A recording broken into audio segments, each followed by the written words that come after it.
ناظرین گرامی، بحر اوقیانوس میں لاپتہ ہونے والی سب میرین کا ملبہ مل گیا، مگر اس میں موجود انسان کہاں گئے؟ کیا کسی سمندری مخلوق نے ان پر حملہ کیا؟ امریکی اور برطانوی حکام نے اس حوالے سے کیا بیان دیے؟ کیا شہزادہ داؤد اور ان کے بیٹے سمیت باقی 3 افراد موت کے منہ میں چلے گئے؟ آج ہم بحر اوقیانوس میں لاپتہ ہونے والی آبدوز کے بارے میں خبروں سے آگاہ کریں گے، لہٰذا اس معلومات کو شروع سے لے کر آخر تک ضرور دیکھیں۔ آگے چل کر ٹاپک کا باقاعدہ آغاز کرتے ہیں۔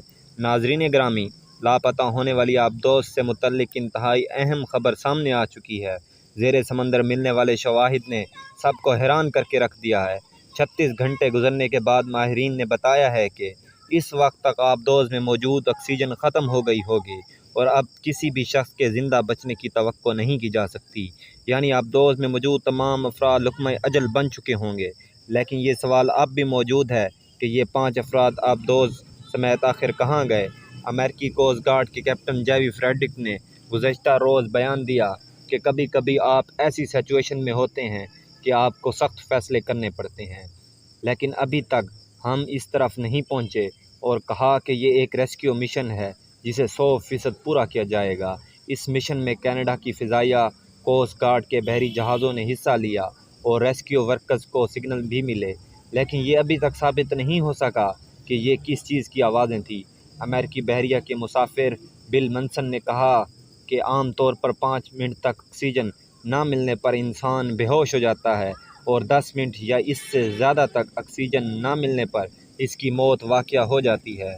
انہوں نے کہا کہ یہ ایک مشکل صورتحال ہے۔ ان کی طرف میں بھی پور امید ہوں کہ وہ انہیں وقت پر تلاش کر لیں گے اور انہیں سطح زمین پر واپس لے آئیں گے۔ اتوار کے روز سب میرین کو رابطہ 1 گھنٹے 45 منٹ بعد منقطع ہو گیا تھا۔ ٹائٹینک کا ملبہ کینیڈا کے قریب Saint John's new foundation land سے قریباً 400 میل دور زیر سمندر میں موجود ہے۔ آبدوز میں پائلٹ اور اس کے CEO سمیت 2 پاکستانی اور ایک غیر ملکی سیاحت موجود تھا، اور اس سیاحتی آبدوز کا کرایہ $2.5 لاکھ ہے۔ اوشن گیٹ نامی سیاحتی ادارہ لوگوں کو ٹائٹینک کی سیر پر لے جاتا ہے۔ ناظرین گرامی، چند روز قبل بحر اوقیانوس میں لاپتہ ہونے والی آبدوز کا کام چوتھے روز بھی جاری رہا اور اس کا ملبہ ٹائٹینک کے قریب پایا گیا۔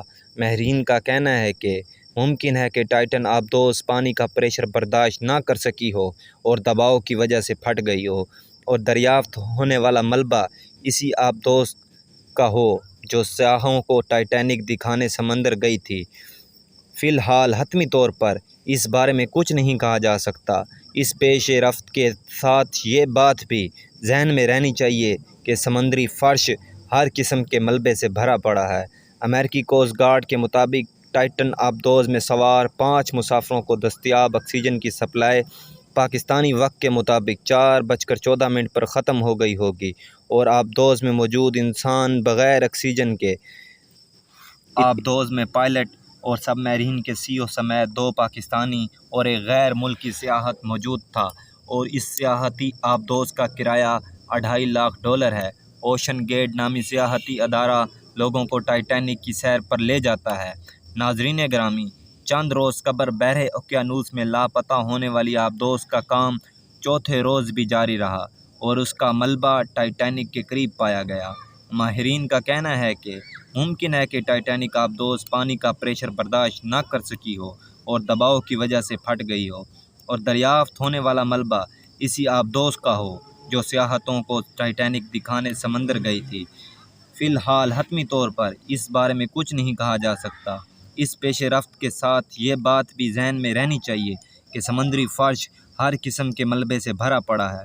امریکی کوسٹ گارڈ کے مطابق ٹائٹن آبدوز میں سوار 5 مسافروں کو دستیاب آکسیجن کی سپلائی پاکستانی وقت کے مطابق 4:15 پر بروز منگل ختم ہو گئی ہوگی، اور آبدوز میں موجود انسان آکسیجن کے بغیر ہیں، اور ممکن ہی نہیں کہ انسان اتنے گھنٹے بغیر آکسیجن کے انسان سروائیو کرے۔ لاپتہ ہونے والی آبدوز کو ڈھونڈنے والے عملے کا کہنا ہے کہ آوازوں کے سگنل کافی جگہوں پر سنے گئے ہیں، یعنی ٹائٹن آبدوز کو ڈھونڈنے والے عملے نے ہر 30 منٹ بعد آوازیں سنیں، اور مزید آلات کا استعمال کیا گیا اور اس وقت بھی آوازیں سنی گئیں۔ امریکی حکام کے مطابق 4 روز پہلے لاپتہ ہونے والی آبدوز کو تلاش کرنے کے لیے مزید جہاز اور کشتیاں منگوائی جا رہی ہیں۔ ناظرین گرامی، آپ کو بتاتے چلیں کہ سمندر میں گم ہونے والی ٹائٹن آبدوز ہمہ وقت سمندری سطح پر موجود پولر جہاز سے رابطے میں رہتی ہے، جس سے ٹائٹن کا رابطہ 1 گھنٹے 45 منٹ بعد ٹوٹا اور ٹائٹن کو اسی جہاز سے کنٹرول کیا جاتا ہے۔ پولر پرنس اور ٹائٹن کے درمیان رابطے کو سانس کی ڈوری سے تعبیر کیا جاتا ہے۔ ٹائٹن ایک سیاحتی کشتی ہے جو 1912 کو بحر اوقیانوس میں برف کے تودے سے ٹکرا کر ڈوب جانے والی ٹائٹینک کی باقیات تک ایڈونچر کا شوق رکھنے والوں کو لے کر جاتی ہے۔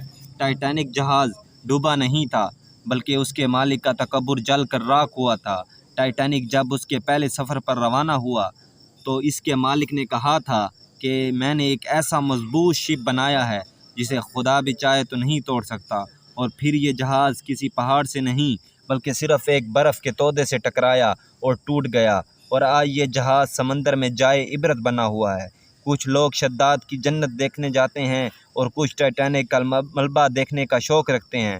ایسے لوگوں کے لیے ٹائٹن آبدوز تیار کی گئی تھی۔ اس کی لمبائی 21 فٹ ہے۔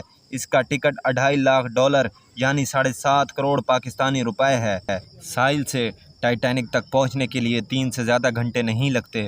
وہاں سے 1.5 سے 2 گھنٹے رکتے ہیں، تصویریں لیتے ہیں، پانی کے نمونے حاصل کرتے ہیں، آبدوز سے اتر کر ٹائٹینک کے ملبے کو چھو بھی لیتے ہیں اور پھر واپسی کا سفر شروع کر دیتے ہیں۔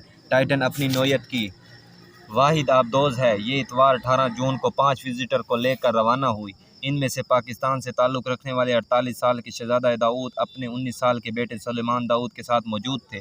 آبدوز میں موجود پال ہیلڈنگ اور ہرمیش ہولڈنگ اس کلب کے رکن ہیں جو اقوام سائنسی ایجادات پر کام کرتے ہیں۔ اس تفریحی مہم کا انتظام کرنے والی کمیٹی اوشن گیٹ کے چیف ایگزیکٹو بھی شامل تھے۔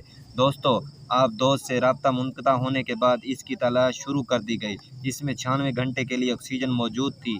امریکہ اور کینیڈا کے ہوائی جہاز مل کر اس آبدوز کو تلاش کرتے رہے۔ بحر اوقیانوس سے لاپتہ ہونے والی اس آبدوز کے لیے 20,000 کلومیٹر کا ایریا چھان مارا گیا، لیکن چند سال پہلے ملیشیا کے ہوائی جہاز کی طرح اس آبدوز کا بھی کچھ پتہ نہیں چل سکا۔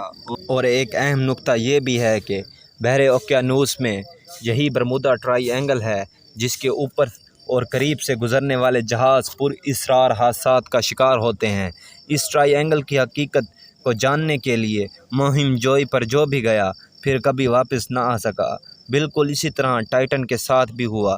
اب تک واضح نہیں ہو سکا جو ٹائٹن سمندر کی تہہ میں زخموں سے چور پڑا ہے اور کریاتے ہوئے اس مقام سے 1500 کلومیٹر دور چلا گیا جہاں ٹوٹ کر ڈوبا تھا، اور اس کے ساتھ اس پر سوار 1500 مسافر بھی ڈوب کر مر گئے جن کی لاشوں کو کبھی بھی نہیں نکالا جا سکا۔ کیا ان کی روحیں سمندر میں بھٹکتی ہوں گی؟ کیا یہ ممکن ہے یہ کسی اور طاقت کی کارثانی ہو؟ ان سوالات کے جواب تاحال معلوم نہیں کیے جا سکے۔ آبدوز کے حوالے سے کئی امکانات بلکہ خدشات کا اظہار کیا جا رہا ہے۔ اس لیے آبدوز کی تلاش میں پوری دنیا سر جوڑے بیٹھی ہے، کیونکہ آبدوز سے کئی زیادہ قیمتی ان کے سواروں کی زندگی ہے۔ آبدوز غائب ہو جاتی تو اس کے مالک کے سوا کسی کو پرواہ نہ ہوتی، لیکن اس آبدوز میں موجود مسافروں کی سلامتی کے لیے ہر ہاتھ دعا کے لیے آسمان کی طرف اٹھا ہے اور کئی آنکھیں اشک بار ہیں۔ بڑی بڑی طاقتیں اپنے وسائل جھونک رہی ہیں، روبوٹ بھی بروئے کار لائے جا رہے ہیں۔